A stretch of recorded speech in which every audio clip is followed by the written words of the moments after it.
প্রিয় সপ্তম শ্রেণীর শিক্ষার্থীবৃন্দ, তোমাদের পাঠ্য বইয়ের 32 নাম্বার এবং 33 নাম্বারের দুটি গুরুত্বপূর্ণ অঙ্ক আজকে আমি সলভ করে দেখাবো। দেখো 32 নম্বর ম্যাথটা দেখো, এখানে কি লিখছে যে দেওয়া আছে অর্থাৎ a + b = 8 এবং a - b = 4 হলে ab সমান কত। তাইলে আমরা এটার জন্য আমাদের একটা অনুসিদ্ধান্ত লিখতে হবে। প্রথমে লিখব হচ্ছে দেওয়া আছে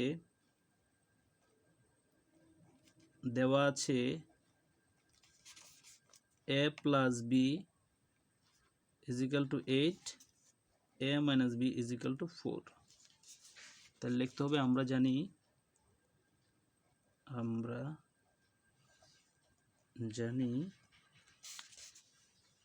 ab সমান a + b/2 whole square minus a - b/2 whole square. দেখো এখানে a + b এর মান কত তোমার 8, আর 2 তো তোমার আছেই ব্র্যাকেট স্কয়ার। তারপর আবার দেখো a - b এর মান কত আছে 4, তাহলে a - b পরিবর্তে 4 বসায় দাও, আর নিচে 2 তো তোমার আছেই ব্র্যাকেট দিয়ে স্কয়ার দাও। এখন তুমি কি করবা দেখো, এই 2 দিয়ে 8 কে ভাগ করো, 4 দুগুণে কত 8, আবার এখানে 2 দুগুণে কত 4। এখন এখানে তোমার কত আছে 4, উপরে 4 স্কয়ার আর মাইনাস দাও, এখানে কত 2 আছে 2, তার উপরে কত স্কয়ার দাও। এখন দেখো 4 4 কত 16, আর 2 দুগুণে কত 4, 16 থেকে 4 বাদ দিলে কত হয় 12, এটা তোমার আনসার। সুতরাং ab সমান 12 আনসার। এখন দেখো 33 নম্বর অঙ্কটা, এই যে তোমাদের পাঠ্য বইয়ে 33 নম্বর অঙ্কটা দেখো। 33 নম্বর অঙ্ক কি বলছে, x + y = 7 এবং xy = 10 হলে x² + y² + 5xy এর মান কত। তাহলে চলো আমরা অঙ্কটা শুরু করি। 33 নম্বর অঙ্ক। 33 প্রথমে লিখতে হবে দেওয়া আছে x + y = 7, xy = কত 10। তাহলে প্রদত্ত রাশি লেখো। সুতরাং প্রদত্ত রাশি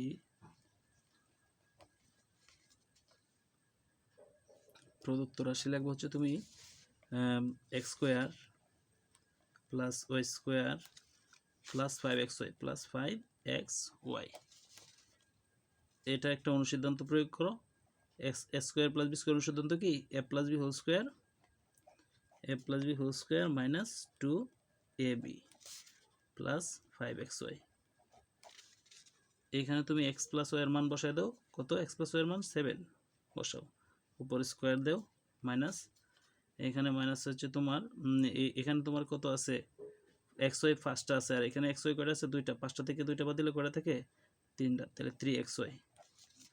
এখন 7 7 কত 49, 7 7 49 প্লাস 3 ইন্টু xy এর মান বসাও, xy এর মান কত 10, 49 প্লাস 3 দশে কত 30, কত হচ্ছে তোমার 4 আর 3 কত 7, 79 আনসার। দেখো শিক্ষার্থীবৃন্দ, এখানে আমরা একটা অনুসিদ্ধান্ত প্রয়োগ করছি x² + y², এটাকে আমরা একটা অনুসিদ্ধান্ত আছে, এরকম অনুসিদ্ধান্ত তোমার দুইটা আছে। একটা হলো a² + b² সমান a + b whole square minus 2ab, আরেকটা আছে তোমার a² + b² সমান a - b whole square plus 2ab। তাহলে দেখো আমরা কখন কোন অনুসিদ্ধান্ত প্রয়োগ করব।